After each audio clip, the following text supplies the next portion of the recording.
안녕하십니까? 선진화 영상 메시지의 이효정입니다. 여러분 알고 계십니까? 우리나라가 고령화 사회로 진입하면서 청년들이 느끼는 노인복지의 부담이 날로 늘어가고 있는 실정입니다. 도리라는 이유로 청년들에게 복지를 강요할 수 있을까요? 실제로 노인복지의 확대가 청년들에게 부담으로 작용하는지, 그렇다면 노인복지는 어떠한 방향으로 나아가야 할지에 대해 서울과학기술대학교 선진화연구모임 대학생들이 논의하였습니다. 선진화연구모임의 사회를 맡은 영업가 김재희 학생은 자기 오빠의 경험을 소개하면서 토론을 시작하였습니다. 오빠는 이제 연차가 쌓여서 월급이 올라갔는데 그것보다 연금이 더 올라서 오히려 월급이 깎였다라고 말하면서 앞으로 아이도 없어서 내가 이 연금을 부어도 다시 돌려받지도 못할 것 같은데 이 연금을 왜 내야 하는지 모르겠다. 연금 안 받고 차라리 지금부터 적금을 드는 게 더 낫겠다라고 연금 제도에 대해 회의감과 더불어 부담감을 느끼고 있었다고 소개하였습니다.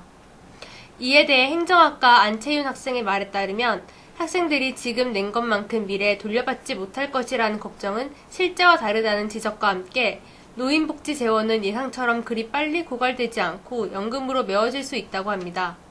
행정학과에 재학 중인 유덕한 학생 역시 이에 동의하면서 소득에 따라 차등적으로 거치는 기초연금의 장점 때문에 청년들이 실제로 부담하는 정도는 그리 크지 않을 것이라 내다봤습니다. 안경광학과에 재학 중인 장순호 학생은 현재 노인복지 시스템의 문제점을 지적했는데요. 사각지대가 많아 기금 운용에 대한 투명성이 보장되지 않아 그것이 바로 큰 문제라고 지적했습니다. 젊은 세대들에게 세금이 어떠한 방식으로 노인복지를 위해 쓰였는지 공개한다면 청년층의 반감도 줄어들 것이라고 말했습니다. 행정학과 이정빈 학생은 반대로 노인복지는 청년들에게 부담이라는 주장을 했는데요. 기성세대가 짊어보지 못한 짐을 대해서 청년층에게 부담을 갖지 말라고 요구하는 것은 부당하다는 주장입니다. 또한 선심성으로 남발하는 복지 공약 역시 이를 더욱 부추긴다는 지적입니다. 환경공학과에 재학 중인 김근우 학생은 노인복지를 부담으로 느끼는 문제는 결국 인식과 도리의 문제라고 주장했습니다. 시대가 변화하면서 청년들이 감수해야 하는 수준이 명확하지 않은 탓에 점점 노인복지에 대한 불신과 불만이 쌓여간다는 것입니다. 또한 청년층의 부모 세대는 나라를 위해 헌신한 만큼 돌려받지 못한 경우를 많이 보았습니다. 이러한 이유는 지금의 청년층은 자신의 몫을 챙기려는 성향이 짙게 되었고 또한 노인복지에 대한 부담이 커지게 된 것이라고 생각했습니다. 행정학과 안채윤 학생은 이러한 부담과 불신으로 작용하는 원인으로 매스컴에서 자주 보도되는 여러 연구조사를 꼽았는데요. 청년 몇 명이 노인 인구 1명을 부양한다는 식으로 생각할 것이 아니라 사회적 측면에서 보아야 하는데 이러한 조사가 청년들의 부담을 가질 수밖에 없게 한다며 이같이 말했습니다. 지금까지 들어보셨습니다만 일부 대학생들은 노인복지가 부담이라고 생각하고 있고 또 일부는 아니라고 생각하는 것 같습니다. 하지만 노인복지 시스템에 있어서 문제가 있다고 생각하는 대학생들이 많았고 노인복지를 도리나 윤리적인 문제로 합리화하는 데는 어려움이 있다는 의견도 많이 있었습니다. 그렇다면 청년층이 느끼는 부담을 조금이라도 줄이기 위해 어떤 방안이 있을지 대해서도 많은 의견을 내주었는데요. 먼저 환경공학과의 김근우 학생은 노인복지를 접근할 때 선별적인 복지의 필요성을 강조했습니다. 일정 나이 이상이 되면 무조건적으로 주는 것은 노동의 질을 저하시킨다는 주장인데요.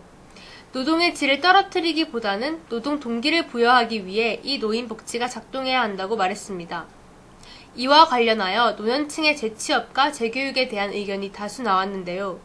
먼저 노년층을 위한 재교육 프로그램이 미비한 것에 대해 지적사항이 있었습니다.